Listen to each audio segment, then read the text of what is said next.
Hello, so here we are again, back at Watersmeet near Gloucester. Just on a quick day session, as you can see, just got here. Stuff absolutely everywhere. Day shelter over there. Rods are on the rest, but they're not fishing. I'll sort bait out and everything else. So I'll get back to you in a minute.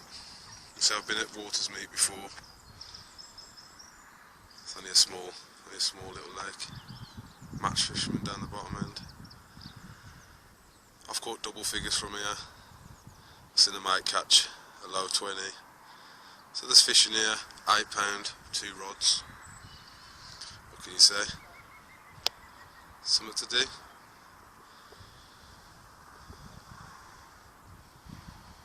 Right then, I'll get set up and I'll get back to you.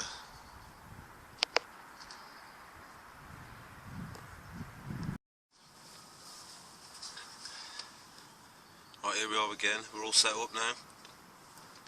Just had a little common of about £6 or £7 on the left hand rod on double fake cord. Wasn't even set up properly. The brolly half out. Landing net wasn't done properly. So a bit of a rush. I didn't film that one. But it's a start. It's a no blank. Anyway, we're at Watersmeet again. On I think it's the Ledbury Road, just Tewkesbury side of Gloucester. It's the best way to explain it. I'm from Worcester, so it's only a 20-minute drive down the road. Actually came here last week, but the wind was howling so badly. I couldn't have put my brolly anywhere without the wind being in my face, because you can only fish this side of the lake. So I didn't even get my stuff out of the car, I just went home. But I'm back today for a cheeky day session before work tonight. The left hand rod, like I said, it's fishing on double fake corn. Just popped up off the bottom slightly. And the right hand rod I just threw out on a choddy. Like I said, just got here, get the rods out while I set stuff up. So that's out on a choddy right near the back corner. I should think you would do alright, because nobody's fished it for a bloody long time. Yeah, hopefully. I've had the one, so... Most of them are summer fishermen, aren't they? Yeah. I'd try for pike in there, it's a good pike. Is that? Hold on, yeah. And there you go, you just heard from the groundsman here at the Watersmeet Hotel and Lake. There's some decent sized pike in here as well, nobody ever fishes for them. So to be fair, I've caught double figure commons and mirrors out of here last summer. My mate had a £19 2 common. A lot of the blokes talk about there's a fish in here over £25 comes out once or twice a year. So for £8 for 2 rods, what can you say? It's worth a go, innit?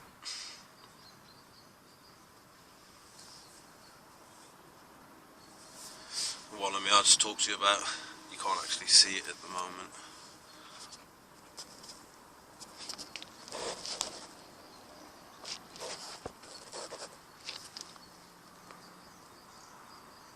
But I got my new rods. I got 2 Witchwood Solace 101s, 3¼ test curve, 50mm butt rings. Some of the best rated rods for under £100 from what I could see off the internet and all the chat rooms and the forums. So I decided to go with them. I got teamed that with 2 Daiwa Crosscast X reels, about 75–80 quid each they are, but top quality reel, really smooth, good line lay. And then with that I went for, at the moment there's a new line called Witchwood DPF. I've had it in £18, bright purple. It's dividing carp forums all over the place. Some people love it, other people say too over the top, too much. But I've gone with it basically because I do like the different colour purple line. It's different to everybody else, and it's highly rated line from what I can see. And 1,000 metres for £12.50 delivered to your door. You can't whinge about that. So yeah, since I got the purple line, I bought the purple witchwood slug bobbins that you probably can't just see it on the camera, just dangling around, just to match the line like. And I think my next purchase after my bivvy will be some purple Delkims. So I've got the whole purple setup. Well, I mean, I just take you the chance to show you my swim. So we've got the net out there, got the cradle, you never know. I mean, I've got the mat underneath as well for the smaller fish, but you know, if there is 20+ pounders in here, I'd rather have the cradle with me.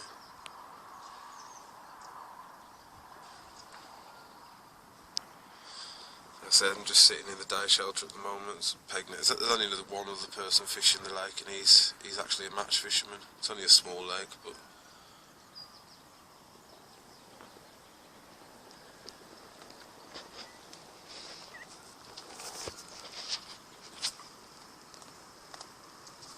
alright then, just leave it there for a minute. Okay, bye bye. Hello.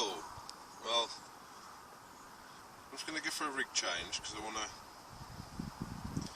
to fish one of these. That is a quarter slow sinking Banoffee dumbbell. Now, I've done quite well on these before here. So what we're going to try and do is make one up. I'm going to use to fish it. And the best way, because it's like a wafter, it's a slow sinking. I'm going to use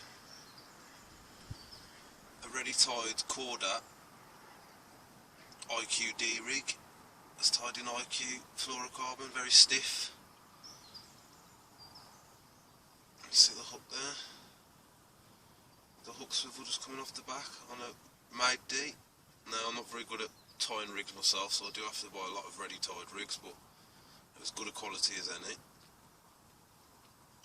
So we're going to attach that, and because it's quite a small rig, I'm going to put that in a little PVA bag of pellets and ground up boilies, and we'll get that over the far margin again and see what we can do.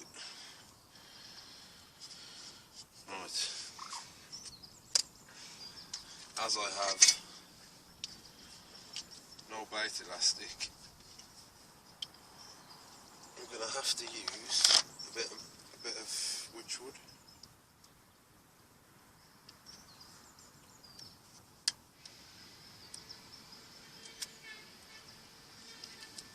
That was the line I was telling you about that's on my reels now. As you can see, it is bright purple, but that's a lot of line for not a lot of money, and I'm prepared to give it a shot. I don't like to get trapped into, I mean, I do buy Corda ready rigs, I do use Corda goo, but when you're selling line for £25 a shot, I don't care what you call it, you're ripping people off.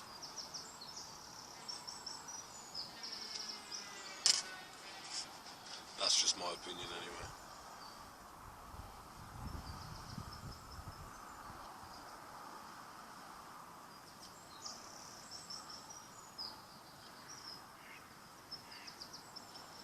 So what we're going to do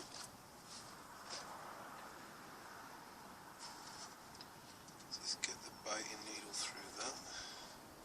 The first job.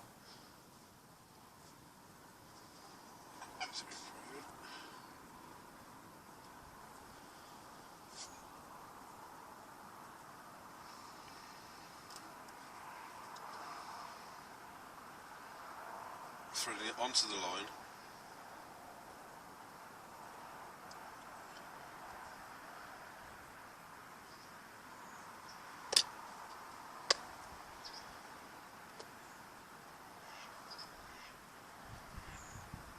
Now what I'm going to do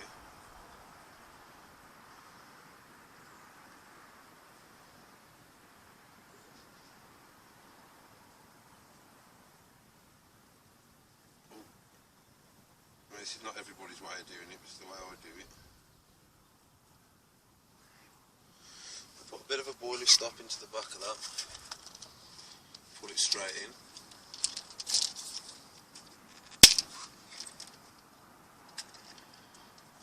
And I've got a pink air bubble around my arm, because that's what I keep my rods together with in the sleeves.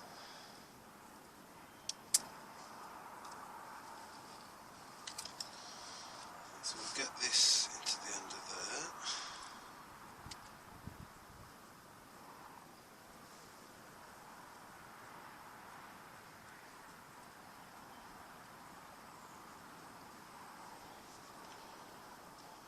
Like so. And then simply tie a few granny knots to the bottom of the swivel. And like I said, this is not the way everybody does it. I suppose there's a lot neater ways out there to do it, but I'm no veteran of carp fishing. I'm learning all the time. Currently waiting for the new Masterclass 3 DVD to come out. Should be watching that.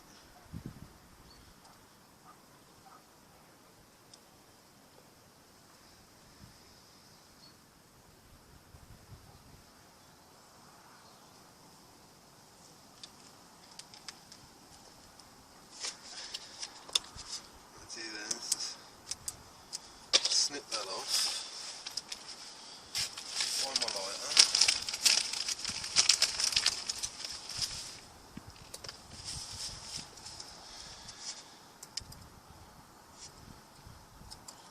give him a bit of a melt.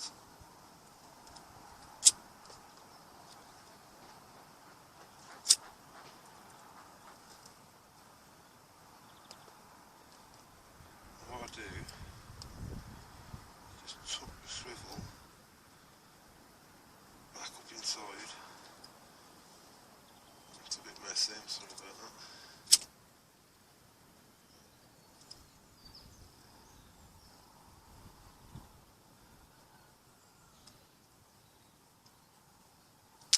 Right, it's not the best presentation I've ever done, but as you can see, the hook should sit flat and that will just waft above it. So that is the IQD rig with a Corda slow sinking dumbbell. And what we're going to do with that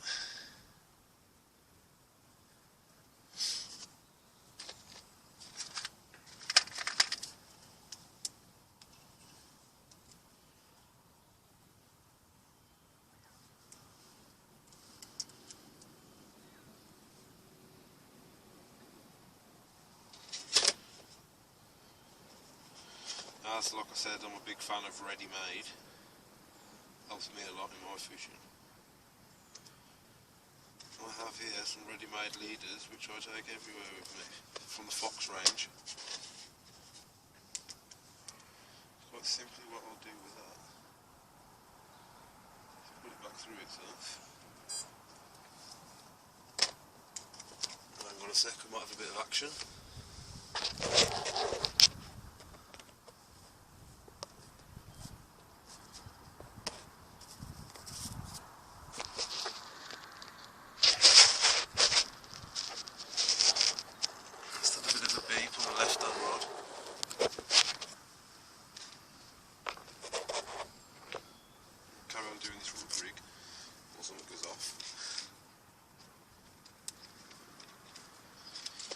So what I was saying is I'm a fan of ready tied leaders. I've got some of the Corda cable leaders, but I do like the Fox ones. So what I'm going to do here is just simply loop it through the swivel.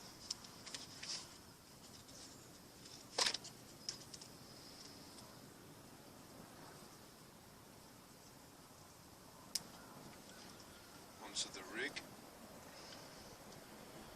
Like I said, to be fair, I could just cut the swivel off, put it onto a quick link, onto the loop, but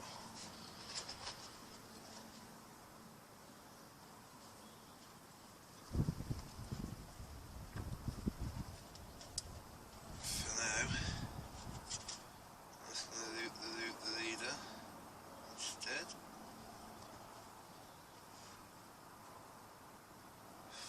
little thing. There we go.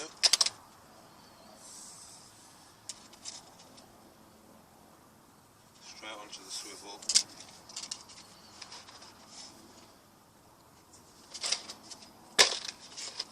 It's got 2 ounce inline lead. That's all we need here. It's not a far chuck.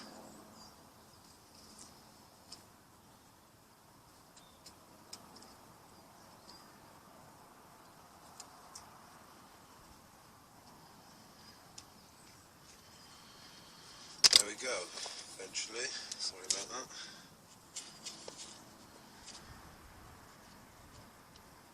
We now have an IQD rig.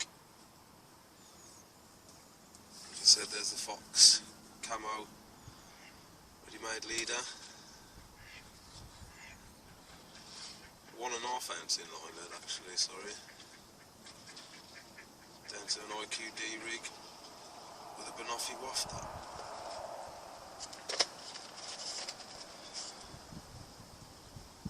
What we're going to do, we're going to put all that into a PVA bag.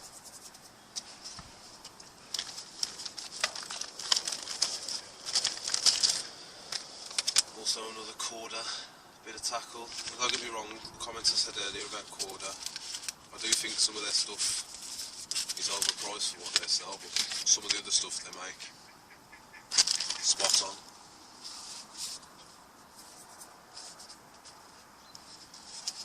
That's what we want to do. Small PVA bag.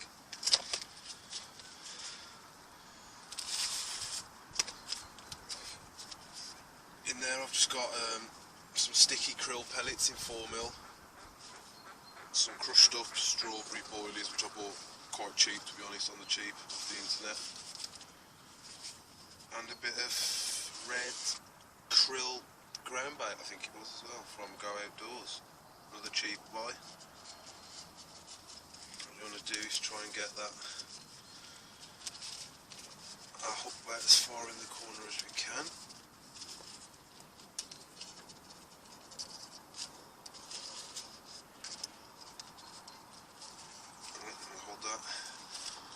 Try and get a bit more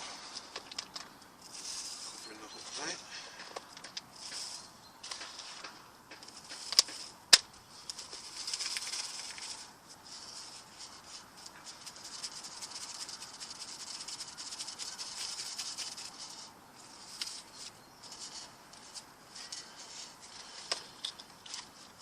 Drop the lead in now, top that up a bit more.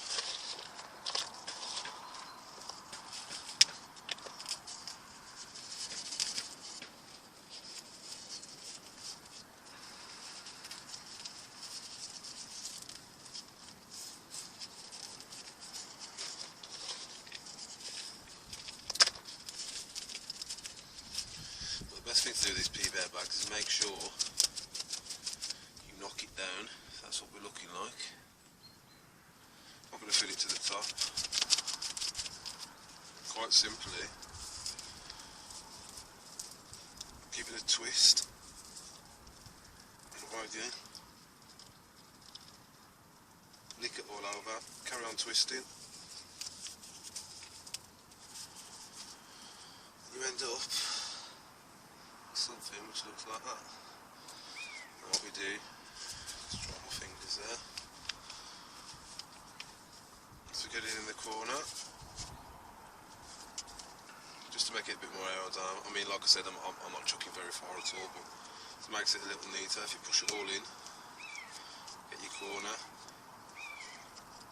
give it a lick, stick him in, do the same with the other side, just ease it forward. This is the beauty of using ground bait. I mean, a lot of people don't use ground bait in their PVA bag mix, but if you do put a bit in, as it fills out all the gaps between the pellets, you do get quite a neat, compact PVA bag.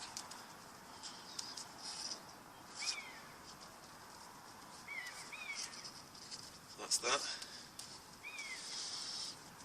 On a leader, ready to go.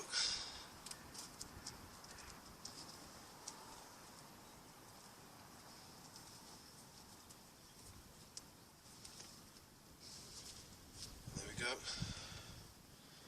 I'm going to plonk that out in a minute on the left hand rod, just in the over the far margin, and see what we can do. Okay.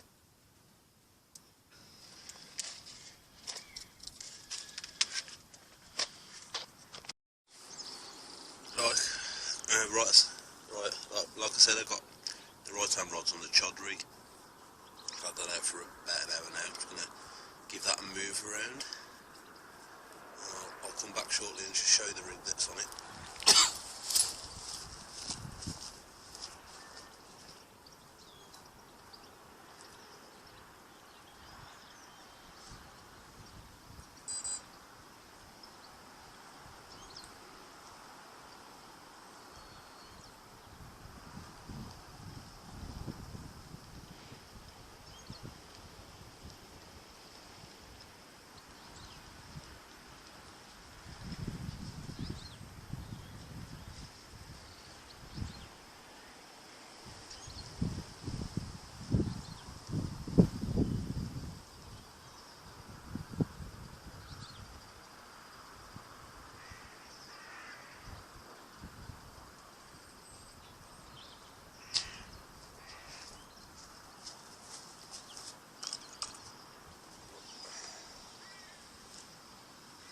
Chod rig.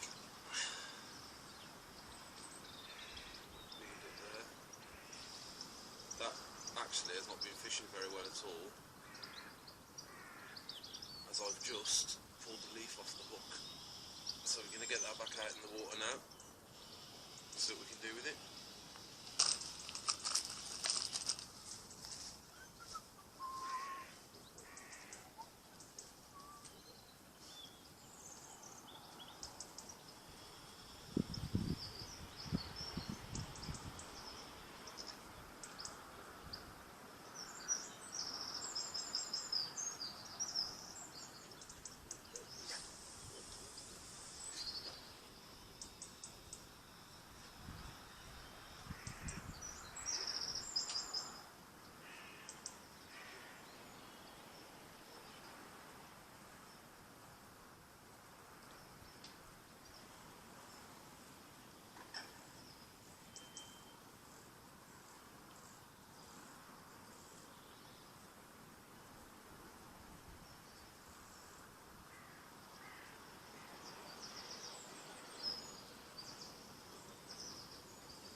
Right, we'll just leave that to sink for a bit, and then we'll clip up to the bobbins.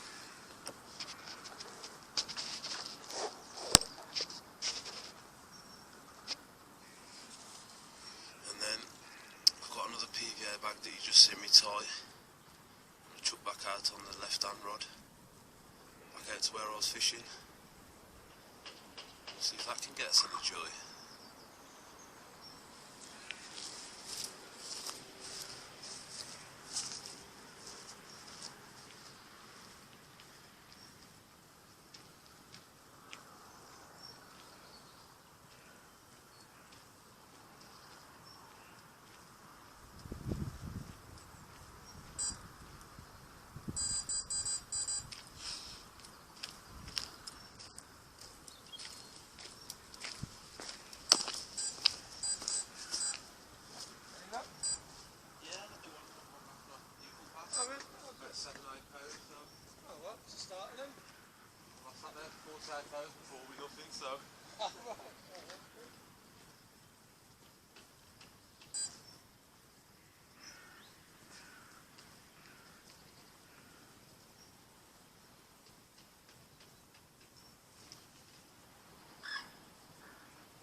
ready to throw out the left hand rig on the PVA bag rig you've just seen me tied.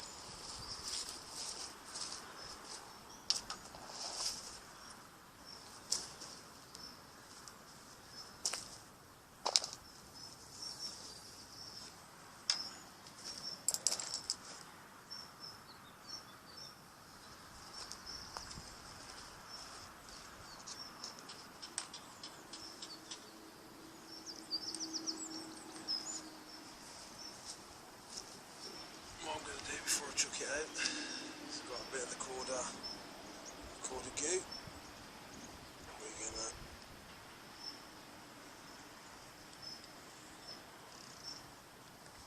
put that on the outside of the bag just for a bit of extra attraction.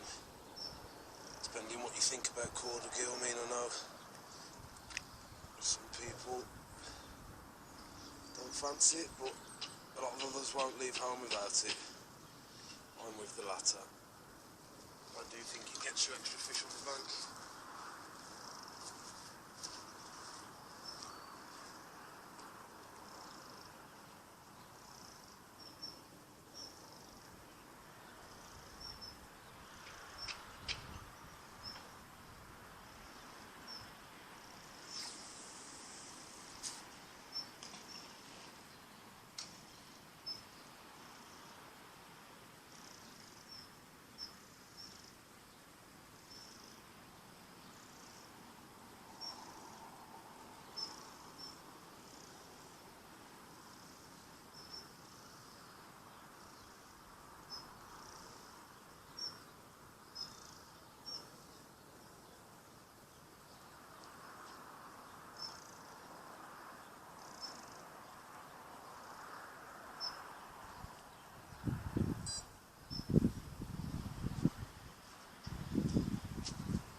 Same again, we'll just leave it a few minutes and then we'll put the bobbin on, let the line settle in the water, and we'll take it from there.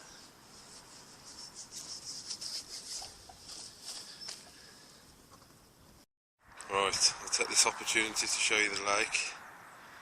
I mean, I'm holding this in my hand, so it's not the steadiest. As you can see, there's my swim. If you look towards that highest tree, just in the middle of the screen now, my PVA bag rig's out towards that, about 10 foot off the far margin, 'cause it's quite shallow back there, and it is the middle of February, so not very warm. And my chod rig, if you go across to the tree, which is, I can only describe as like a bush in the foreground there, the chod rig is aimed towards that. Same again, probably about 10, maybe 15 foot off the corner. I know the fish do frequent there in the corner in the summer, but like I said, it's February now, so if we come round, like I said, we have the net there ready. Got the cradle, because fish care is important. Bit of a day shelter there, bit of a mess. Just how I like to fish. So if we look onto the peg now, goes round. Like I said, you can only fish from this bank, you can't fish from the far bank. Goes down. So if we walk over here into the next peg, it goes right the way down to the bottom. Just before the hotel, there's a match fisherman down there. So it's not a very big lake at all, but there is some decent fish in here. So that's why we're here, and like I said, £8, 2 rods, dusk till dawn. You can't complain, can you? Not at all.